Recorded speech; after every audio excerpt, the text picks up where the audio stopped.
Today, we're diving into one of history's most brilliant and, most mysterious minds, Nikola Tesla. I mean, this is the guy who literally harnessed lightning and built the very foundation of our modern world. But, as we're about to see, the official story, well, it might only be half the truth.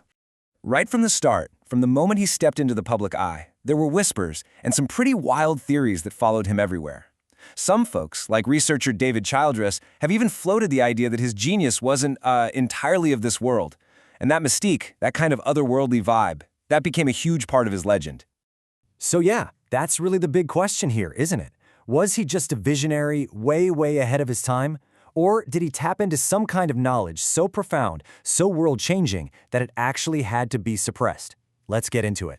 To really get who this guy was, you gotta go right back to the beginning. And I mean, his birth was so dramatic, it sounds like something straight out of a myth.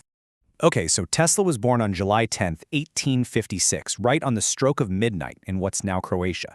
And get this, as if it were planned by the cosmos, his arrival was met with this ferocious electrical storm, the very force he would dedicate his entire life to mastering. The midwife, she was terrified. She declared the storm was a terrible omen for the child's future. But Tesla's mother, who by the way was a brilliant inventor herself, she saw it completely differently. She just looked at the storm and said, "No, this will be a child of light." And wow, was she right. And it wasn't long before this child of light found himself in a conflict that would define his entire life and, frankly, change the world forever. His epic showdown with his old boss, the one and only Thomas Edison. So the core of their fight really came down to the tech. Edison was all about direct current, or DC. Think of it like the horse and buggy of electricity. Super inefficient, it couldn't travel far at all. But Tesla developed alternating current, or AC, which was like a jet plane in comparison. It could travel hundreds of miles with almost no power loss. It could power everything, not just light bulbs, but all the heavy machinery of a brand new industrial age. It was a complete game changer. Edison, he knew his system couldn't compete, so he went low. He launched this vicious public smear campaign. I mean, he was publicly electrocuting stray animals, cats, dogs, even an elephant, with Tesla's AC just to prove how dangerous it was. But in the end, you can't fight physics. Science won. Tesla's AC system was chosen to harness the incredible power of Niagara Falls. And that one project, that became the blueprint for the entire power grid we still use today. But here's the thing. AC power, that was just the tip of the iceberg for Tesla. The man was an absolute fountain of innovation. By the time he died, he held almost 700 patents around the world. We're talking about the groundwork for radio, for remote control, X-rays, neon lights. The list just goes on and on. It's staggering. Our modern world is literally built on his ideas. So you'd think after electrifying the entire planet, the guy would take a break, right? Nope. Tesla didn't stop. His ambitions grew into something so much bigger, a vision that, well, it would ultimately threaten the biggest powers of his time. He started dreaming of a world with no wires. At all. Not just for sending messages, kind of like a World Wide Web, but for energy itself. He imagined a system that could beam power anywhere on the globe, available to everyone, for free. It was this incredible vision of unlimited, clean energy for all of humanity. And the key to this whole dream was his magnificent Wardenclyffe Tower. He got funding from the hugely powerful banker J.P. Morgan. But here's where it all went wrong. When Tesla finally revealed the project's true purpose, that he wanted to tap into cosmic energy and give it away for free, Morgan got cold feet.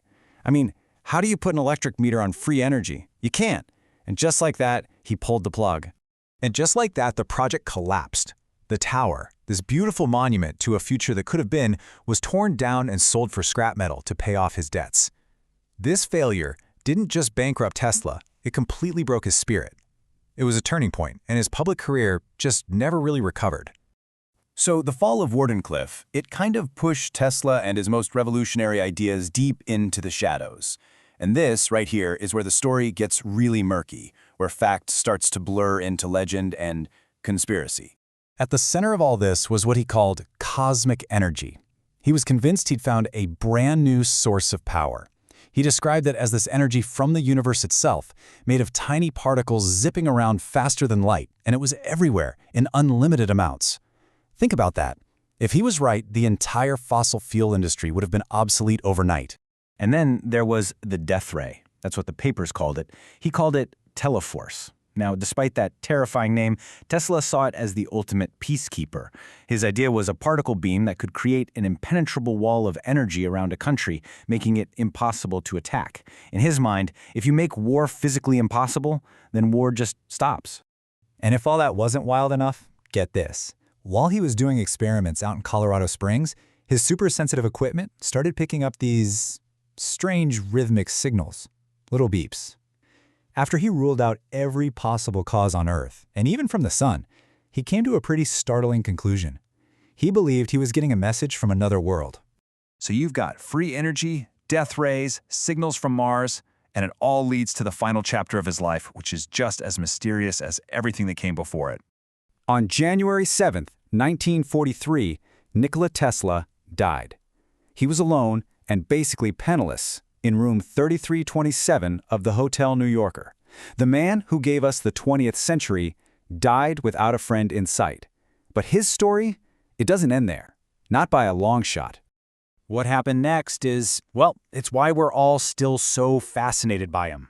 The very next day, his nephew shows up, and he finds that someone's been in the room. A black notebook, the one with all of his most important research, gone. And key papers, also missing. Then, just a day after that, the FBI swoops in. They seize everything, 2 truckloads of his life's work, and slap a top-secret label on it. And to this day, many of those files are still classified.